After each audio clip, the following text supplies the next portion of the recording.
of International Climate Change, Maesela Kekana, joins us now via Skype from Katowice, Poland, where he's attending the climate conference, of course, COP24, that is happening in Poland right now. Mr. Kekana, thank you so much for your time this afternoon. This evening rather. Shall we just talk about exactly the outcomes that have been sort of put forward and what is exactly being discussed this year and this time around at COP24? Oh, thank you for having me.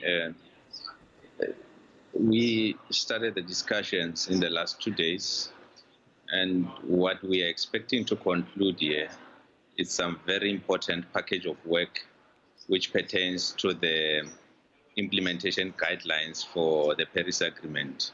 The Paris Agreement was agreed to in 2015 in France.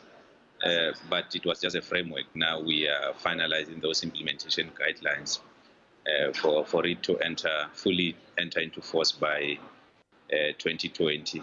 But also, I'm sure you've heard a lot that the world's not on the right path to achieving the temperature goals that we set for ourselves in Paris, which is the 1.5 degrees and the 2 degrees.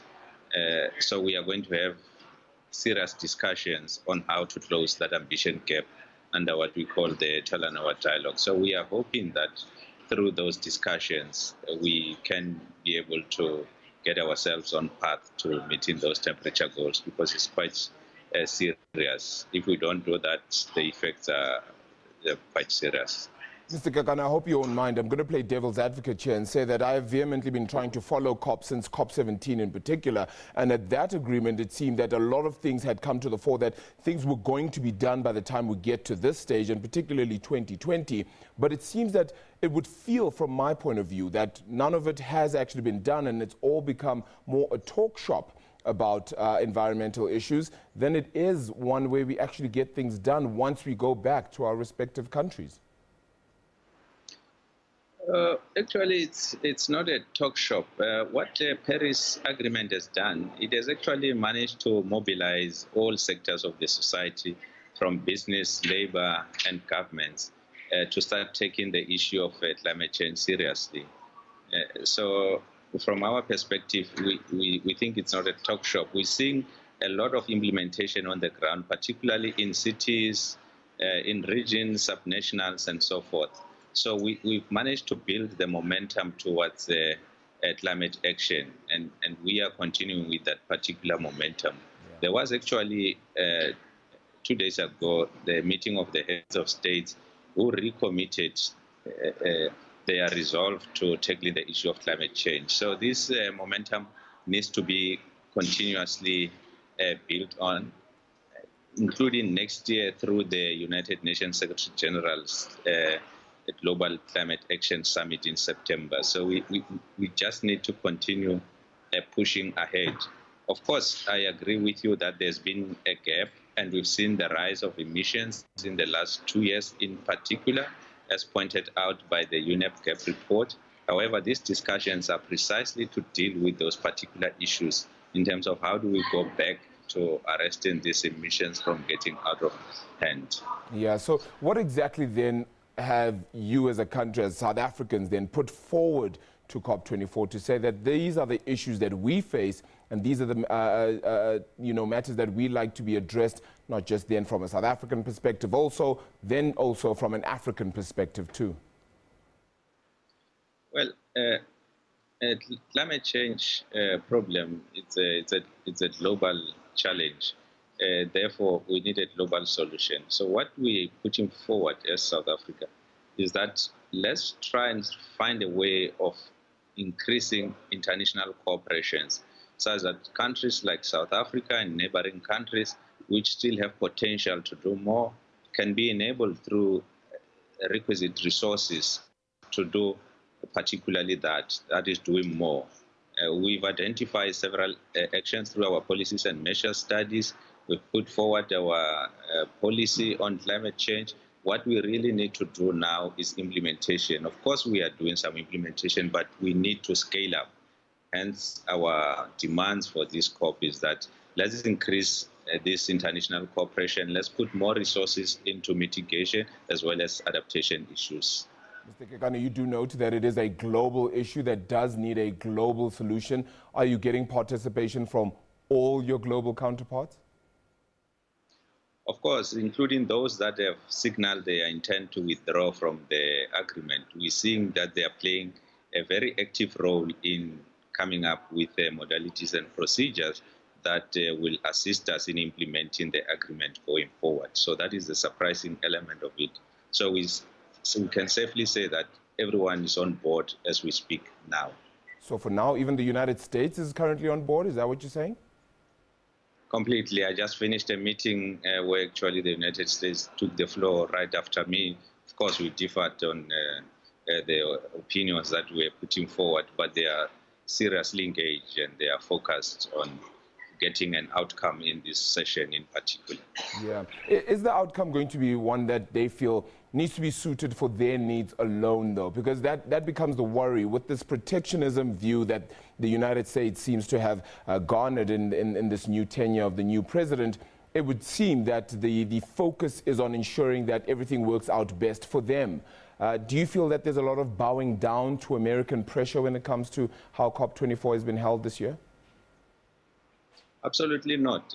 I'm sure, and we can see that the American delegation clearly understand that the modalities, procedures, and guidelines that we are negotiating, they apply to all. So it's not something that is exclusively applicable to them or favors one side over the other. If that is the case, then there's no agreement. So they understand that point quite clearly, but they've also understood the point that if they want an agreement that in their own view is fair, it's best to come to the table and negotiate with all parties, get an agreement that is acceptable to all. When it comes to doing their own fair share, we've got what we call the nationally determined contributions, and that is the area where they are looking at the actions that they've packaged as the United States. So they are looking at that to see whether that is fair or if that is overcommitting and not comparable, particularly to countries like China. But that is outside this meeting. In this meeting, we are focused on getting agreements that are applicable to all. Yeah. Let's talk about then how South Africa is particularly impacted by climate change. We are, perhaps very, very we benefit from having a lot of sun in South Africa, and a lot of that is not something that would be affected to many other Northern Hemisphere nations. How then are we feeling the brunt of this, and are we perhaps a little more impacted than some of the other nations? Yes, South Africa and the entire Africa region is highly impacted because of our geographical location. When you talk about 2 degrees, for Africa, you're already speaking about 3.5 degrees. So the impacts for us are quite significant. And actually what we are doing as part of showcasing that particular point at this session, we have a pavilion where we are showing different temperature increases and how that will affect South Africa.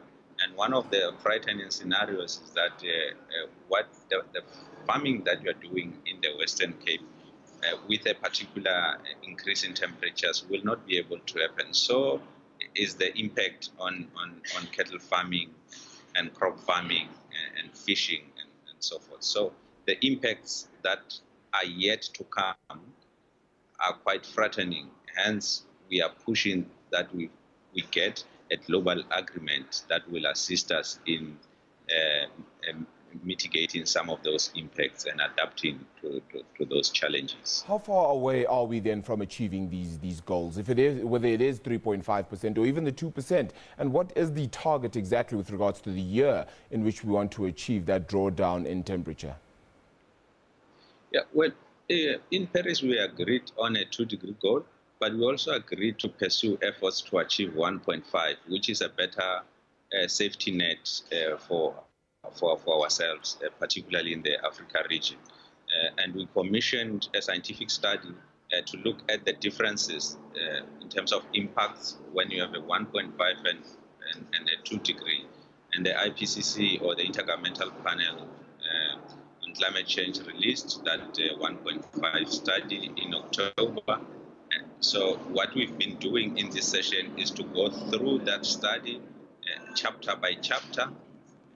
And next week, the outcome of this technical examination of the study will be presented to the ministers to say, these are the opportunities that we have to achieve the 1.5 degrees. The study says we've got 12 years to come up with meaningful actions.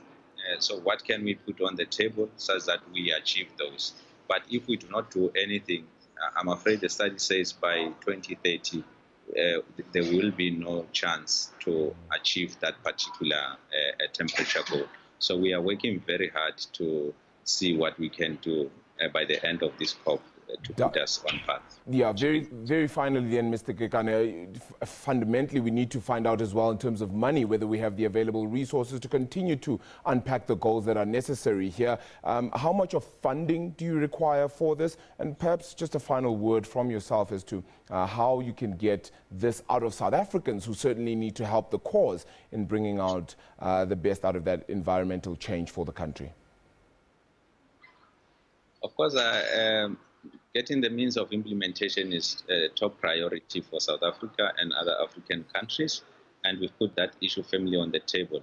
You'll recall that we agreed many years ago that by 2020, the rich nations should put on the table 100 billion per annum starting in 2020 to assist us with this implementation. However, looking at the impacts and where we are in terms of climate action, we are reviewing that using the 100 billion as a floor and to try and increase that to a bigger amount.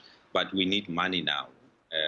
Hence, we are engaged in other activities such as the recapitalization of the Green Climate Fund, which is where South Africa recently got about 50 million through the proposals that were put forward by the Development Bank. Sure. But we are also going to put another proposal through SANBI for adaptation in particular. So money is everything, not only money, but technology transfer and capacity building.